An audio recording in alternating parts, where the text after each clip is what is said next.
Hey there, folks. This is Daniel Fritter from Caliber Magazine. First off, I want to wish everyone a happy new year, as it is the 2nd of January in 2025, and hopefully this is the year that things kind of turn around. Lord knows it feels a little bit more optimistic out there than it has in recent years, owing to the pending, very hopefully soon election on the horizon, where we might see some remedies finally delivered for our community. That would be fantastic. I know that's what I wanted for Christmas, as I'm sure many of you did.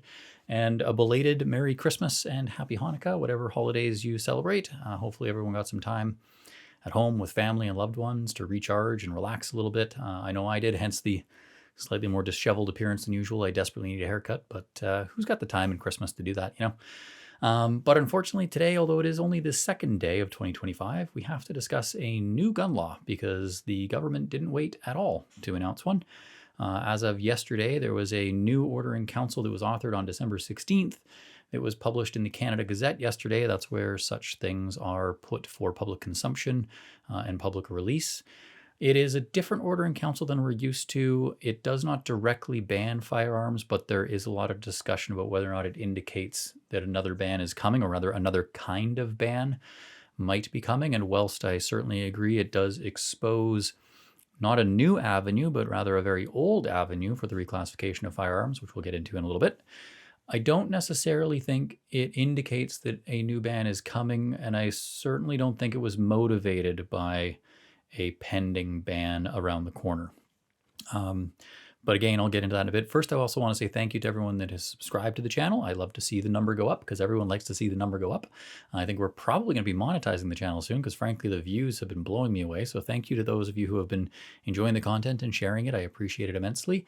If you want to support the reporting like this, that you're watching more directly, there's a link in the description below, www.calibermag.ca/subscribe, where you can get a subscription to the actual paper copy of the magazine, which Canada Post willing, we will mail to you. And I say that because I also want to apologize to our existing subscribers who are wondering where their magazines are. They were unfortunately dropped off with Canada Post about a day or two before they went on strike in Quebec. And I have no idea where they are in the postal system right now. It's supposed to be a 7-day delivery standard for publication mail on average. It has obviously been 2 months. I have only received my mail at my house twice since the strike ended, so I'm not really sure what's going on there. It kind of feels like they might still kind of be on strike on some level, so that copy is working its way through the system.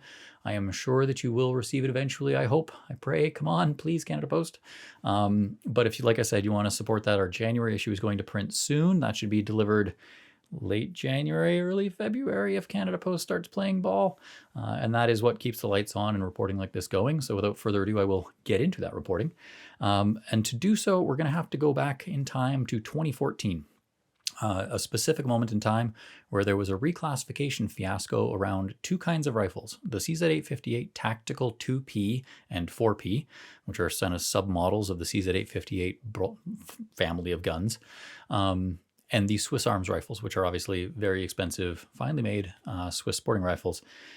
In March of 2014, the RCMP's FRRT division, Firearms Reference Table, or the Firearms Technology Branch, whatever you want to call it, at that time under Murray Smith, whose name some may recognize as a witness for the Crown supporting the May 2020 order in council at the lawsuit filed by the CCFR, Wolverine Supplies, and all the individuals in that, because he is that level of anti-gun, was in a very acrimonious position with the gun industry and gun owners at large, on account of taking years to classify firearms, providing very little details on why things were getting prohibited, saying that they couldn't tell anyone any details for reasons of public safety, etc., etc. And then in March of 2014, they announced that these two rifles were going to be going from non-restricted, as they had been for years, to prohibited, because they, at the RCMP, the Registrar of Firearms, had determined that the firearms had been erroneously classified as non-restricted in the first place. In March of 2014, like I said, they asserted that the Swiss Arms rifle specifically fit the definition of a prohibited firearm because they determined, or had newly determined, that it was a variant of an existing prohibited firearm. And in the case of the CZ858 Tactical 2P, they determined that those specific models, the Tactical 2P and 4P, were actually constructed on receivers that were built for assault rifles and then welded up in the Czech Republic to turn them into semi-automatic rifles before being shipped into Canada, which, according to, again, Criminal Code Section 84(1), I believe, which includes the definition of prohibited firearm, has a clause that states that any firearm manufactured to be full auto, even if it's converted to be semi-automatic, is deemed to be prohibited. So they classified those as prohibited. And again, further context, this was during Harper's majority. We had recently gotten rid of the long gun registry. The Minister of Public Safety, Stephen Blaney, had actually very publicly received his RPAL in the mail. He'd taken the course just like everyone else and gotten one, had started getting into guns. We'd actually interviewed him in the gun magazine because he was a very friendly fellow, and we had a very good relationship with government, even though the relationship with the RCMP was strained. And he responded very quickly with largely two things: one piece of legislation and some regulations. The legislation was called the Common Sense Firearms Licensing Act, and there was one specific clause in there that was looking to address this reclassification that redefined non-restricted firearm to include a clause that stated any firearm deemed to be non-restricted by the minister, or the governor and council as they put it. This allowed the Minister of Public Safety, Stephen Blaney at the time, to name the Swiss Arms rifles and the CZ858 Tactical 2P as non-restricted firearms in an OIC and move them back into the non-restricted category.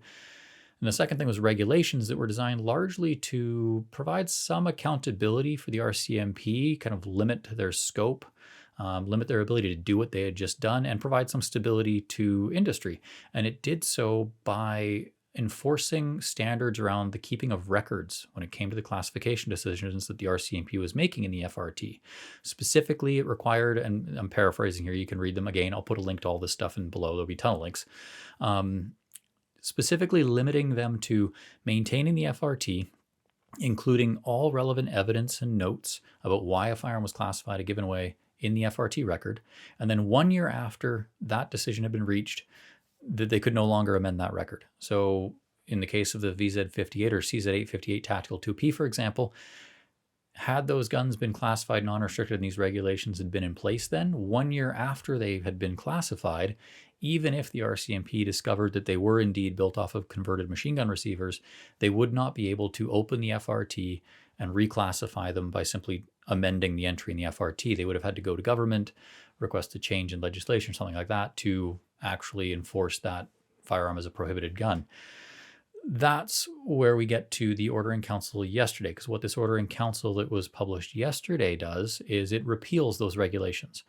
So effectively, the Firearms Reference Table has returned to the living, breathing, ever-changing, ever-amending document that it was in 2014, wherein the firearms technologists that work in the quote-unquote firearms lab, which is, it's not a lab, it's actually just an office where they have cubicles and they assemble a bunch of data and look at gun parts and whatnot, where they can amend entries no matter how old they are, unfortunately without the recourse that we were even provided by the Common Sense Firearms Licensing Act, because unfortunately, Bill C-71 repealed the clause that allows the minister to deem a gun non-restricted. So, in other words, we have returned to March of 2014 from a regulatory standpoint where potentially an FRRT record could switch and that gun could be determined to be prohibited. Now, that doesn't feel especially life-changing to anyone in 2025, to be quite honest, having gone through the massive OICs that we have. But as some of the other people have mentioned, soapbox guns springs to mind. Ian Runkle did an excellent video on this with the legal ramifications. And I also, while we're name dropping, I got to give credit to Nick at Gunblog for breaking this on New Year's Day when I was sleeping in. That their assertions are totally correct and that this returns a different avenue to banning guns than what we're used to seeing. We're used to the government bringing in an OIC with a big list of guns and saying these guns by name are banned. Ian Runkle put it interestingly with saying it's a sneaky ban because now the RCMP can just do it. It doesn't need to be gazetted. It doesn't really need to be anywhere. They can just change it in the FRRT and it's kind of just happened, as if by magic. Now, why I say I don't think that while they've gained the ability to do this, why I don't think that's the motivation for them actually repealing the regulations is because in looking over the regulatory impact statement and whatnot that was attached to this Order in Council that was passed yesterday, there's some interesting stuff in there about the genesis of this Order in Council, these regulations repealing other regulations, which is so confusing, that this is actually not new. It's very old, and it's a complaint that lawyers that work for the government have had with the regulations since apparently 2014, actually going back to their original publication.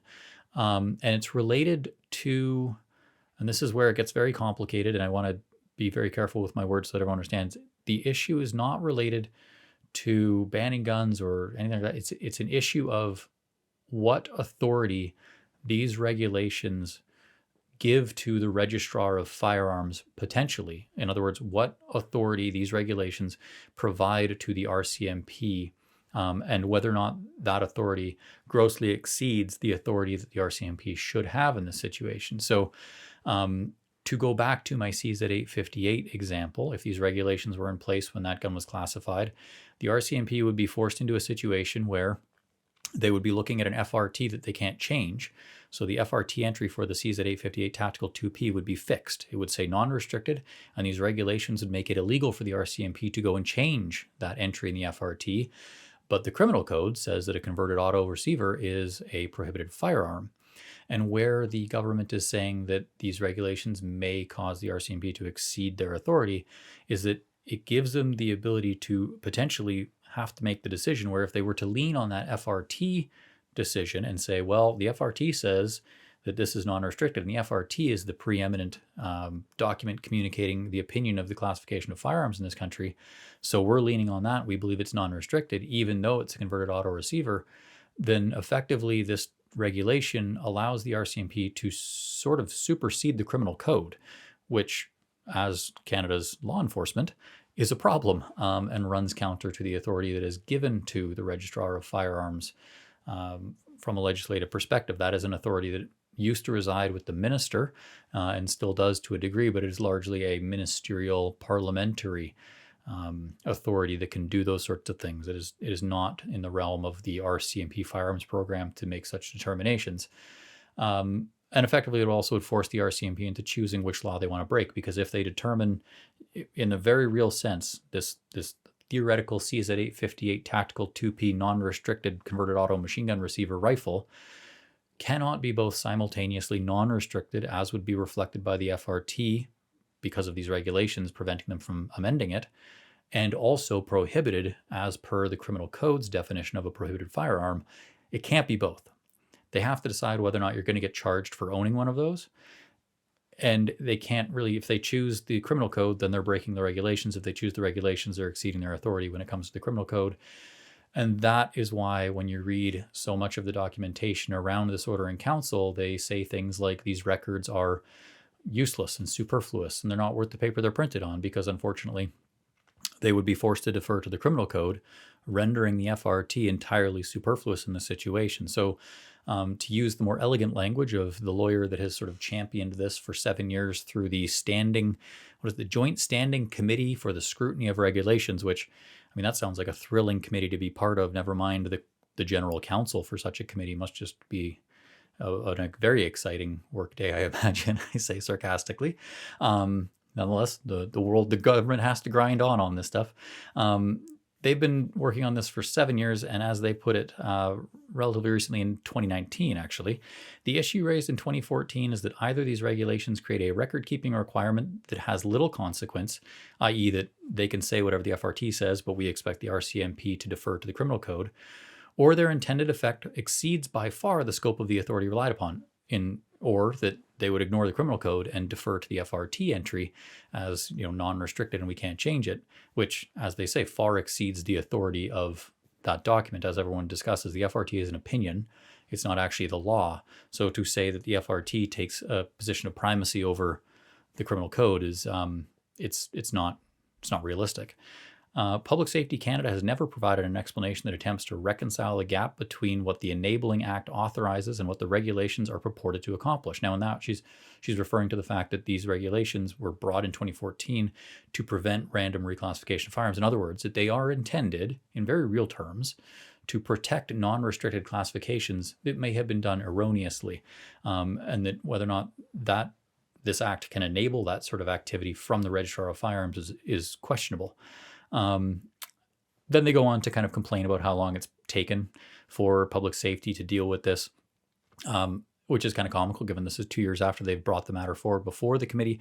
And like I said, it would be 5 more years after that before the committee would finally have had enough with public safety's lack of response and continued deferral of the repealing that they had agreed to do in 2017 even, and just threatened them. And this is where we get into the timing of why it happened now, that in earlier this year, I believe it was May or February, the committee, this regs committee, sent a letter directly to the Minister of Public Safety, Dominic LeBlanc, stating that if you don't repeal these regulations by December 31st of 2024, that the committee will move notice of disallowance, which is fancy words for they would do it for you, which is not good.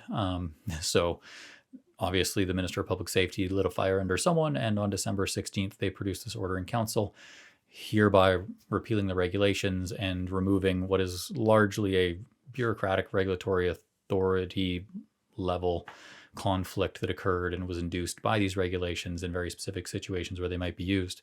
So yes, to recap, it does open up an avenue that has been closed since 2014 for the reclassification of firearms, namely that of the RCMP reclassifying them, not government. That is compounded by the fact that government can no longer move guns back into the non-restricted category. However, seeing as there are 7 years worth of testimony behind this argument from numerous lawyers who are not affiliated with any party, that this does represent an authority issue within government, and the fact that this standing joint committee that includes senators and members of every party had seen nothing but unanimous support for the repealing of this, and that public safety did not put up any argument and instead immediately deferred to repealing the regulations when initially approached about them in 2017. They just dragged their heels forever. All would indicate that this is not a partisan action. It's not necessarily even political. It is simply a legal authority, a matter of legal authority, and a question around the legal authority that these regulations created, or the problems around legal authority that these regulations would have created, perhaps. Moreover, and moving into the realm of speculation, just to close off here, the last thing I'll also add is that it's hard to imagine that there would be anyone else in the country besides gun owners who would be more frustrated at the RCMP banning guns than the Liberal Party, because this Liberal Party has never met a gun ban they don't love. They absolutely enjoy taking credit for every gun ban they possibly can, and I can't imagine that they would be all too pleased at the RCMP sort of stealing their thunder, as it were, by quietly banning things in the FRRT instead of simply asking them and letting them use it as the wedge issue they've wanted to do and curry some political capital with downtown urbanites in very specific areas that seem to be dwindling, according to recent polling. So that's about all I've got for you guys now. Hopefully that calms some nerves. Like I said, it does open up an avenue for banning that has been closed for a long time, and that's not great, because unfortunately that means it's more work for an incoming government. But as I said with the December 5th ban, way back when that video came out, all of the stuff that this does really is setting the stage for a very compelling argument for a strong conservative majority to fast track a rewrite from stem to stern of the Firearms Act, because this is insane. That there are people that make $300,000 a year sitting around in a committee for 7 years, and lawyers that work for the government who undoubtedly are not poorly paid, pushing for the repealing of regulations that everyone agrees assigns inappropriate authority to a firearms program and the FRRT division, is a bit insane. And I think if we are to win in the court of public opinion, the best way to do so is by looking at the costs and making taxpayers abundantly aware of that this is where your money goes. This, in the 7 years that this committee on regulations has been examining this one regulation, which is itself about 3 paragraphs long and impacting a very small tertiary component of the firearms program itself, not even a huge law. When you consider how much money has been burned up in 7 years doing this, it is truly flabbergasting. And I think with the December 5th ban and all this other stuff, it is just ratcheting up the pressure to fix this issue properly, give us effective gun laws that are enforceable when we need them to be and cannot be screwed with from a political perspective like we have seen so often in the past. So I think there's a lot there. And I don't think with the way these Liberals have acted around previous gun reform, I don't think they're necessarily going to look at this as a huge opportunity to ban something on a sneaky basis, because to be blunt, I don't think they want to ban things on sneaky basis. They want everyone to know exactly what they're doing, because their goal is not, I know this sounds kind of antithetical, the Liberal Party's goal, in my opinion, is not to ban guns. Their goal is to benefit from the banning of guns. on a political level to win votes, to win elections, to use it as a wedge like they did in Aaron O'Toole's election. So I think that's where I stand on this. Hopefully, like I said, that calms some people down. Again, I hope everyone had a great Christmas. We are looking forward to 2025, and at some point there's going to be an election. Hopefully it's soon, and it sounds like it might even be soon enough that all of this stuff is going to be largely moot anyways, and we can get back into a little bit more positive videos around the corner. So I'm looking forward to that. Again, look after yourselves. I hope everyone is doing that and has had, I know the holidays can be a tough time mentally, so take the time you need, look after yourselves, get some physical exercise in, go touch grass, as they say, hug your kids, and just enjoy life, because it's not all bad. So like I said, we got some good news around the corner, hopefully. I got some other videos coming up, so like I said, subscribe if you want to watch them. The next one is actually going to be, unfortunately, about a mistake I think the Conservatives are making for a bit of a change of pace around the firearms file and the rhetoric involved. For those that are subscribers and did get the issue before last, it'll be old news because there's a big article about this, but about a false dichotomy that the Liberals are setting up as a trap, effectively, for Pierre Poilievre, that the Conservatives at least seem to be sleepwalking into, and I'm a bit concerned about. So keep tuned for that. That's actually in the pipeline already. This just had to kind of get dropped in the middle because it's a bit more timely. So if you're still sticking around at the end of this 21-minute long video that was supposed to be much shorter, I much appreciate it, and I will look forward to seeing you guys again in the near future.